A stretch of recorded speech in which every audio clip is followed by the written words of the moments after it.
So guys, you want to head over to search and type in printers and scanners. Click on it. Now once you're on this, you want to make sure that your printer is plugged in and it's turned on.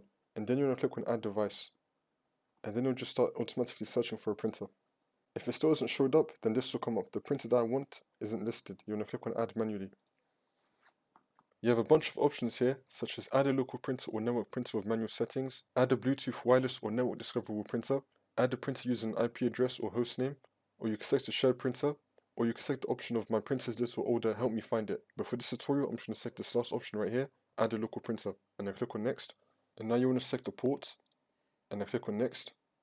And now under here, you should have all the common manufacturers, such as Dell and Brother printers, and even more than that. So you can just select it from here, your manufacturer, and then you can scroll down and then look for your printer driver. This should have the drivers for all the latest printers that have been used nowadays.